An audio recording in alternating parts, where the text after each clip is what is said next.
London didn't begin as a fairy tale. It began as a calculation, a river crossing, a trading point, a place where power could move goods faster than anyone else. When the Romans arrived in Britain, they didn't just build a camp, they planted a city. They called it Londinium, and from the start, it was designed to do two things: collect wealth and control movement. In the early decades after the Roman invasion, a settlement took shape by the Thames, and soon roads fed into it like veins into a heart. It became a port, it became a marketplace, it became a command center. And like every city built for power, it also learned fear early. Londinium was burned in the turmoil of the first century and rebuilt stronger. The Romans didn't rebuild softly, they rebuilt with intent. Forums, public buildings, the disciplined logic of an empire that believed order could defeat chaos. And when threats grew, they did what Rome always did: they fortified. Walls rose around the city. Defensive lines turned London into a locked chest on the riverbank. But here's the first lesson in London's identity: disasters never truly end London. They only change the shape of it. Because in the early 5th century, Roman rule in Britain collapsed. Troops were pulled away, authority fractured. By the time imperial protection was gone, Londinium's life drained out. The Roman city was gradually abandoned, not because the land failed, but because the system that fed the city failed. A city built as an imperial machine couldn't run once the empire stopped sending fuel. If this were another story, that would be the end. A fallen city, a forgotten name. But London's secret is that it remembers how to survive even when the lights go out. The physical city, the roads, the walls, the geometry left behind a skeleton. And skeletons matter. They tell future generations where strength used to be. They whisper, build here, cross here, trade here, defend here. So London's first rebirth begins in silence. Not fireworks, not coronations, just a stubborn truth. The Thames is still here, the crossing is still here, the idea of London is still here. The empire disappears, but the location keeps its gravity. This is the pattern you're going to see again and again. London is not a city that avoided collapse.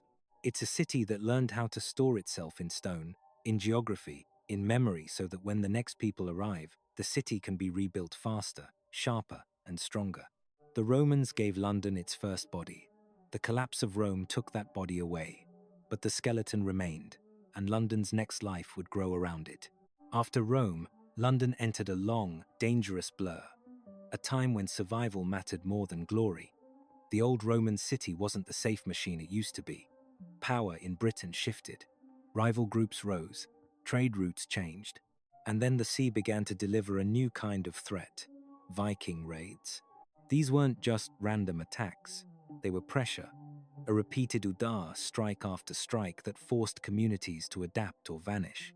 Viking forces moved along rivers like they were highways, and London, sitting on the Thames, was exposed. It was rich enough to tempt, strategic enough to fight over, vulnerable enough to bleed. But here's what disaster did for London in this era. It made London useful again. The old Roman walls, even damaged, even aging, still mattered. And when leadership finally consolidated under kings who understood what was at stake, London became a fortress in a larger war for survival. One turning point stands out like a flare: 886 CE, when Alfred the Great took control of London and fortified it as a key stronghold in the fight back against Viking power. That moment matters not only because it's dramatic, but because it reveals the deeper logic of London's rebirth. Alfred didn't choose London because it was comfortable. He chose it because the city was a weapon walls, river access, trade links, and symbolic weight. London became a fortified anchor, a place where authority could hold, where commerce could restart under protection. So London's second rebirth is not the rebirth of beauty. It's the rebirth of function. The city becomes a defended node, a place where goods move, where decisions happen, where a king can plant a flag and say, "This is ours again." But survival comes with a price. War hardens cities, fear reshapes them. And a city constantly under threat develops habits: stronger defenses, sharper hierarchies, tighter control of space.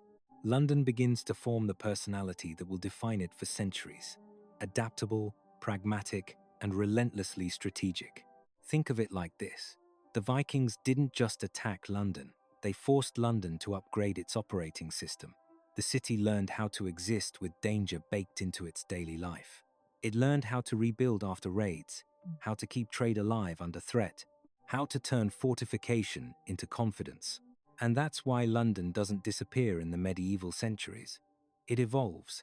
The disasters don't erase it, they teach it. They turn it into the kind of city that doesn't rely on peace to grow. It grows anyway because it has to. So by the time the raiding era recedes, London is no longer just the ghost of a Roman port. It is a defended capital in the making, a city reborn not from comfort but from resistance. If Viking raids were London's lesson in defense, the 14th century was London's lesson in fragility. Because you can build walls against enemies. You can't build walls against a disease that rides into your city inside your own trade. The Black Death arrived in England in the late 1340s and tore through communities with a speed that turned rumor into panic overnight. In London, where people lived close together, where the streets were crowded, where sanitation was minimal, plague wasn't just an event, it was a transformation of reality. The city became a place of fear, a place where the normal sounds of commerce were replaced by the silence of closed doors and the sudden chaos of loss. But here's the true disaster. The plague didn't only kill people, it killed the old order. When a huge portion of the population dies, the rules that used to feel permanent suddenly look negotiable. Labor becomes scarce. The working poor gain leverage simply because they are alive. Wages rise. Authorities attempt to force society back into its old shape, but you can't unsee what scarcity reveals. People begin to understand their value. London becomes a pressure cooker. You can feel the tension in the air, grief, anger, and a sharpening awareness that power is not natural, it's enforced. And in 1381, that tension explodes into open crisis with the Peasants Revolt, a major uprising that reached London itself. Rebels surged toward the city, and the unrest shook the center of English authority. This is London's third rebirth, the rebirth of social consciousness. Because after mass death and rebellion, a city doesn't return to innocence. It returns changed. London's relationship with labor, class, and governance becomes more complex. The city learns that stability is not guaranteed. It must be negotiated, and that negotiation shapes London's future. Institutions harden, systems of control evolve. At the same time, civic life expands, hospitals and organized care matter more when society has watched bodies fall by the thousands. The medieval world begins to inch towards something more structured, not because leaders are kinder, but because disaster forces innovation. So when you tell this part of the story, don't frame it only as tragedy. Frame it as a reset of human value. Plague strips society down to fundamentals. Revolt proves that fear can turn into action. And London, always London, absorbs the shock and keeps building forward. Because that is the pattern now. Disaster hits, order breaks, and London reinvents itself around the new truth. After the Black Death, London is still crowded, still ambitious, still dangerous, but it is no longer naive. It becomes a city that understands power can be challenged, that survival gives people bargaining power, and that even the most ancient social structures can crack. London doesn't heal cleanly. It heals by changing what it is. By the Tudor and Stuart era, London is no longer just surviving, it's expanding. It's drawing outsiders in.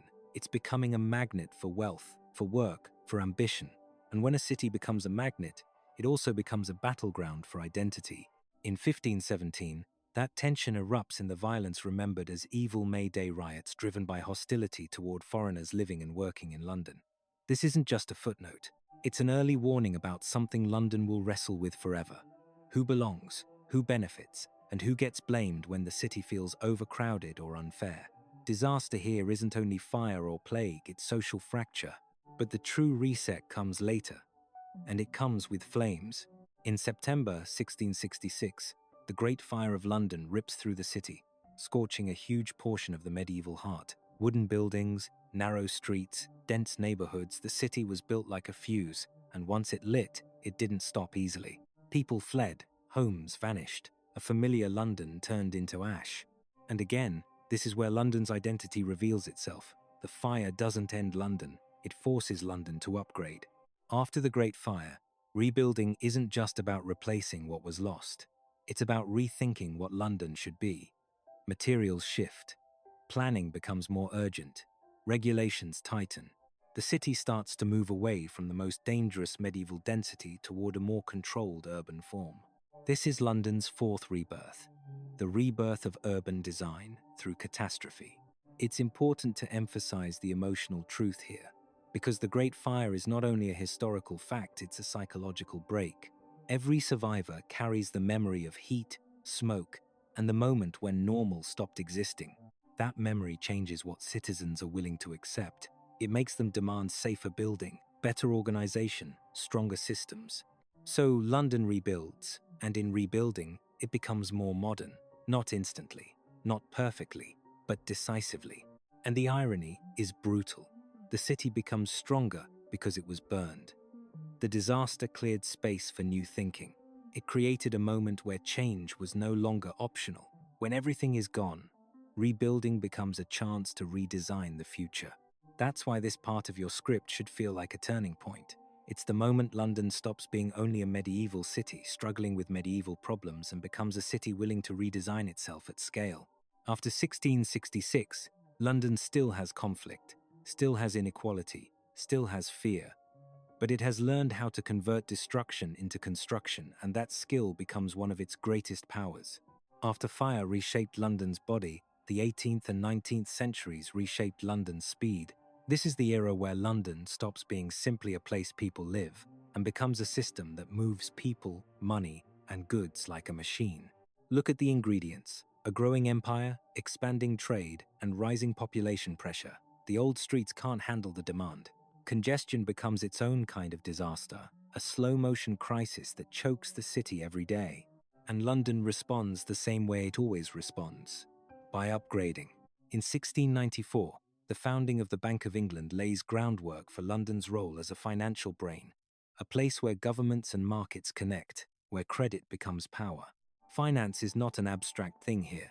It becomes a form of infrastructure, just like bridges and roads. Then technology accelerates everything. The docks and shipyards along the Thames are industrial lungs, pulling in raw material and exhaling manufactured wealth. Even the scale of engineering becomes a story. Giant ships like the SS Great Eastern represent Victorian ambition, the belief that size and innovation can conquer distance. It's not just a ship, it's a symbol of a city thinking globally. But the most dramatic upgrade happens underground. In January 1863, London opens the world's first underground railway, designed to reduce street congestion and keep the city moving. This is not a glamorous solution, it's a survival solution. A city can't expand if it can't breathe. So London digs into its own earth and builds a new layer of movement. And above ground, the city displays its engineering pride with icons like Tower Bridge, opened in 1894, a structure that is both practical and theatrical, built for ships and crowds, for commerce and spectacle. This is London's fifth rebirth, the rebirth of infrastructure as destiny. Because after industrialization, London doesn't just recover from disasters, it starts preventing them, or at least outpacing them. When congestion threatens the city, it builds the underground. When trade demands new crossings, it builds monumental bridges. When finance demands stability, it builds institutions. The cost is obvious: pollution, inequality, brutal labor. Industrial London is not gentle, but it is transformative. The city becomes something the medieval world could not imagine, a multi-layered organism powered by rail, steam, and money. So when you narrate this part, make it feel inevitable. London doesn't modernize because it's fashionable. It modernizes because every crisis, fire, plague, social unrest, congestion, forces a response. And every response becomes a permanent upgrade. The result is a London that can scale, a London that can become a capital not only of Britain, but of global systems. The 20th century tests London with a different kind of disaster, not just sudden destruction, but prolonged strain. War, economic shocks, and social change all collide. Yet London's pattern remains the same: break, rebuild, reinvent. After the Second World War, London's recovery isn't only about buildings, it's about spirit. Cultural life returns like a heartbeat. The West End becomes a symbol of that revival performance. Crowds, lights, stories. And by the 1960s, London isn't merely recovering, it's exporting culture. The era remembered as Swinging London turns the city into a global stage for music, fashion, and youth identity. This cultural explosion is a kind of rebirth too, proof that London is not only an economic machine, but a creative engine. Then comes another transformation, globalization. And with globalization comes a new kind of urban disaster abandonment. The old docklands, once crucial to trade, decline as shipping changes and ports move elsewhere. Parts of East London become derelict. A city that once depended on docks now has to decide what to do with the empty space they leave behind. London's response is one of its boldest reinventions, Docklands regeneration, culminating in the rise of Canary Wharf as a new financial district. The skyline changes again, not medieval spires, not Victorian bridges, but glass and steel towers, a visual declaration that London has adapted to the late 20th century world. And then, in 2012, London hosts the Olympic Games, using the moment not only for spectacle, but as a lever for long-term regeneration, especially in East London. The Olympics become a narrative of renewal. New infrastructure, new districts, a rebranded city image projected to billions. This is London's sixth rebirth, the rebirth of identity at global scale. Because modern London is not defined by one disaster. It is defined by continuous reinvention under pressure. War threatens morale, culture revives it. Economic shifts hollow out industries. Regeneration replaces them. Global attention demands a modern city. London rebuilds itself as a stage. And the closing message is the same as the opening. London does not survive by resisting change. It survives by mastering change. So when you end your documentary, you end with a truth that feels almost like a warning and a promise at once. London will face more crises. Every great city does. But London's history suggests something rare, that the city's real superpower is not stability. It's rebirth.